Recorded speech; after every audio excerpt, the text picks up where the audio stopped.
حضرت بلال رضی اللہ عنہ سے ایک صاحب نے پوچھا کہ نبی مکرم صلی اللہ علیہ وآلہ وسلم کے اخراجات کی کیا صورت ہوتی تھی؟ حضرت بلال رضی اللہ عنہ نے فرمایا کہ نبی مکرم صلی اللہ علیہ وسلم کے پاس کچھ جمع تو رہتا ہی نہیں تھا، یہ خدمت میرے سپرد تھی، جس کی صورت یہ تھی کہ کوئی مسلمان بھوکا آتا تو نبی مکرم صلی اللہ علیہ وسلم مجھے ارشاد فرما دیتے کہ میں کہیں سے قرض لے کر اس کو کھانا کھلا دیتا۔ کوئی ننگا آتا تو مجھے ارشاد فرما دیتے کسی سے قرض لے کر اس کو کپڑا پہنا دیتا۔ یہ صورت ہوتی رہتی تھی۔ ایک مرتبہ ایک مشرک مجھے ملا، اس نے مجھ سے کہا کہ مجھے وسعت اور ثروت حاصل ہے تو کسی سے قرض نہ لیا کر، جب ضرورت ہوا کرے مجھ ہی سے قرض لے لیا کر۔ میں نے کہا اس سے بہتر کیا ہوگا، اس سے قرض لینا شروع کر دیا۔ جب ارشاد عالی ہوتا اس سے قرض لے کر آیا کرتا اور ارشاد والا کی تعمیل کر دیتا۔ ایک مرتبہ وضو کر کے اذان کہنے کے لیے کھڑا ہی ہوا تھا کہ وہی مشرک ایک جماعت کے ساتھ آیا اور کہنے لگا او حبشی۔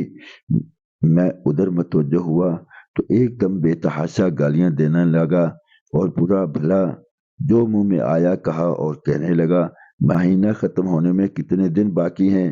میں نے کہا قریب ختم کے ہے۔ کہنے لگا کہ 4 دن باقی ہیں، اگر مہینہ کے ختم تک میرا سب قرضہ ادا نہ کیا تو تجھے اپنے قرضہ میں غلام بناؤں گا اور اسی طرح بکریاں چراتا پھرے گا جیسا پہلے تھا۔ یہ کہہ کر چلا گیا۔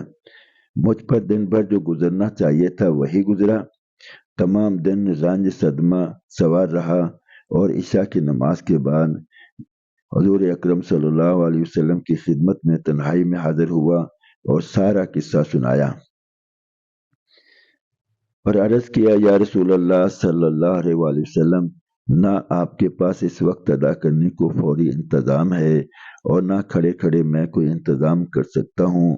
وہ دلیل کرے گا، اس لیے اگر اجازت ہو تو اتنے قرضے اترنے کا انتظام ہو، میں کہیں روپوش ہو جاؤں۔ جب آپ کے پاس کہیں سے کچھ آئے گا میں حاضر ہو جاؤں گا۔ یہ عرض کر کے میں گھر آیا، تلوار لی، ڈھال اٹھائی، جوتا اٹھایا، یہی سامان سفر تھا اور صبح ہونے کا انتظار کرتا رہا کہ صبح کے قریب کہیں چلا جاؤں گا۔ صبح قریب ہی تھی کہ ایک صاحب دوڑے ہوئے آئے کہ نبی مکرم صلی اللہ علیہ وسلم کی خدمت میں جلدی چلو۔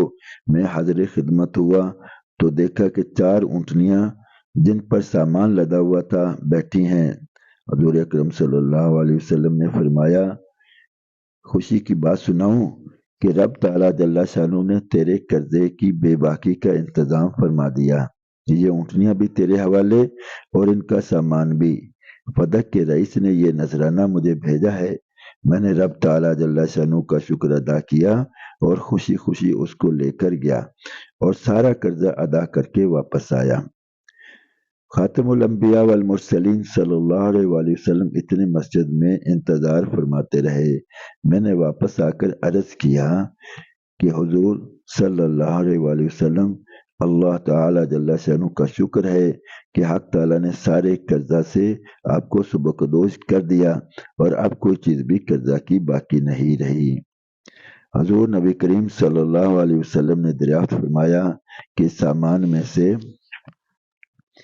کچھ باقی ہے؟ میں نے عرض کی ہاں کچھ باقی ہے۔ حضور اکرم صلی اللہ علیہ وسلم نے ارشاد فرمایا اسے بھی تقسیم ہی کر دے تاکہ مجھے راحت ہو جائے۔ میں گھر میں بھی اس وقت تک نہیں جانے کا جب تک یہ تقسیم نہ ہو جائے۔ تمام دن گزر جانے کے بعد عشاء کی نماز سے فراغت پر حضور اکرم صلی اللہ علیہ وسلم نے دریافت فرمایا کہ وہ بچا ہوا مال تقسیم ہو گیا یا نہیں؟ میں نے عرض کیا کچھ موجود ہے، ضرورت مند آئے نہیں۔ تو حضور اکرم صلی اللہ علیہ وسلم نے مسجد ہی میں آرام فرمایا۔ دوسرے دن عشاء کے بعد پھر حضور اکرم صلی اللہ علیہ وسلم نے ارشاد فرمایا کہو جی کچھ ہے؟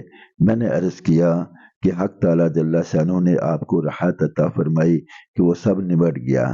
حضور اکرم صلی اللہ علیہ وسلم نے حق تعالی جل شانہ کی حمد و ثنا فرمائی اور حضور اکرم صلی اللہ علیہ وسلم کو یہ ڈر ہوا کہ خدا نخواستہ موت آ جائے اور کچھ مال کا حصہ آپ صلی اللہ علیہ وسلم کی ملک میں رہے۔ اس کے بعد گھروں میں تشریف لے گئے اور بیویوں سے ملے۔ اللہ والوں کی یہ بھی خواہش رہتی ہے کہ ان کی ملک میں مال و متاع کچھ نہ رہے۔